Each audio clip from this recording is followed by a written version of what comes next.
Querido Jesus, lerei agora as páginas da Tua vida, que elas me levem a Te amar cada vez mais e que Tuas palavras firam o meu coração e me levem a mudar de vida.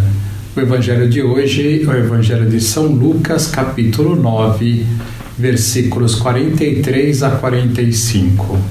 Naquele tempo, todos estavam admirados com todas as coisas que Jesus fazia. Então Jesus disse a seus discípulos: prestai bem atenção às palavras que vou dizer. O Filho do Homem vai ser entregue nas mãos dos homens. Mas os discípulos não compreendiam o que Jesus dizia. O sentido lhes ficava escondido, de modo que não podiam entender. E eles tinham medo de fazer perguntas sobre o assunto.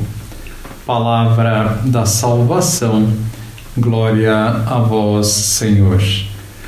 Vamos olhar para Jesus no Evangelho de hoje. Jesus diz: prestai bem atenção às palavras que vou dizer. O Filho do Homem vai ser entregue nas mãos dos homens. Penso que esta é uma boa ocasião para falar sobre o motivo pelo qual Jesus veio à Terra. Se voltarmos lá atrás no pecado original, que foi o primeiro pecado cometido por Adão e Eva, ao analisarmos este pecado, vemos que eles ficaram numa situação de total impossibilidade de reparar o pecado que cometeram, mesmo estando arrependidos.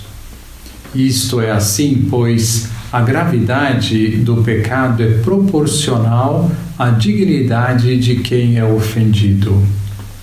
É diferente pecar contra um animal, pecar contra a nossa mãe, pecar contra o Papa e pecar contra Deus. A dignidade de Deus é infinita. Desta forma, não havia nada que o homem pudesse fazer para reparar o pecado. Entre nós, homens, há coisas que podemos fazer para reparar o pecado que cometemos. Com relação a Deus, mesmo que nós dessemos a vida para reparar o nosso pecado, isso é ainda infinitamente insuficiente para repará-lo. Ficamos então num beco sem saída, num poço de paredes de granito liso. O perdão e a reparação estavam somente nas mãos de Deus. Perdão e reparação, pois o pecado, para ser sanado, necessita ser perdoado e reparado. Perdoado da culpa e do dano. Imaginem que um grupo de rapazes estejam jogando futebol na rua. De repente um deles dá um chute e a bola bate na janela da vizinha e a quebra. O garoto vai lá pedir perdão.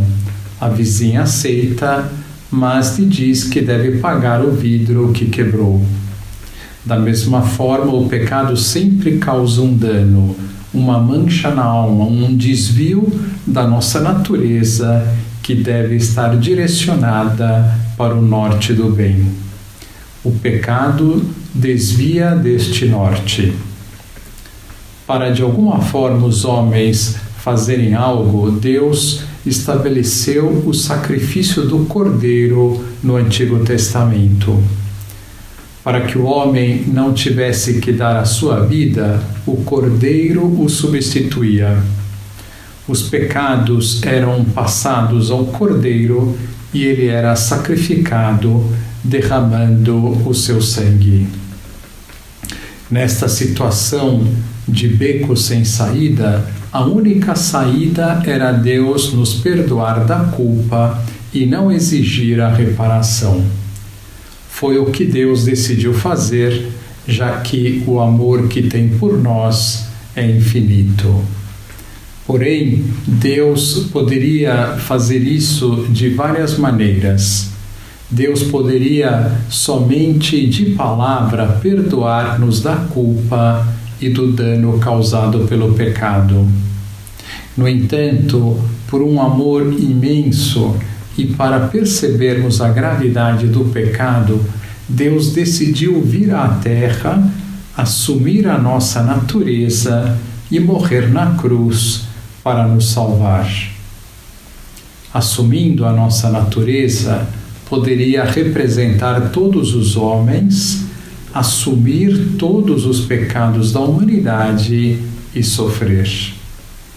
Se seu sofrimento fosse mínimo, derramar apenas uma gota de sangue já seria suficiente para apagar todos os pecados de todos os homens de todos os tempos. No entanto, por amor, derramará todas as gotas do seu sangue. Quando o soldado enfiar a lança no seu peito, sairá sangue e água, sinal de que derramou todo o seu sangue.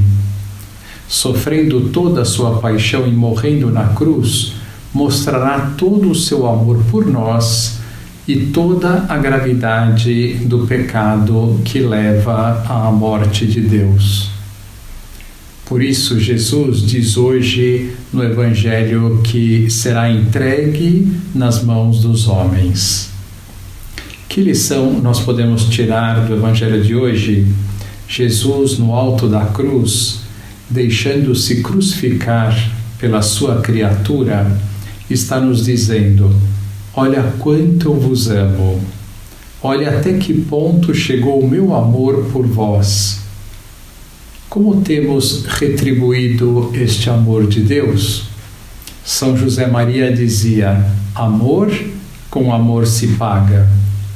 Façamos o propósito de retribuir este amor indescritível de Deus por nós, procurando ser um bom filho dele, vivendo os seus mandamentos e colocando-o em primeiríssimo lugar na nossa vida. Agora vos dou a bênção para este dia.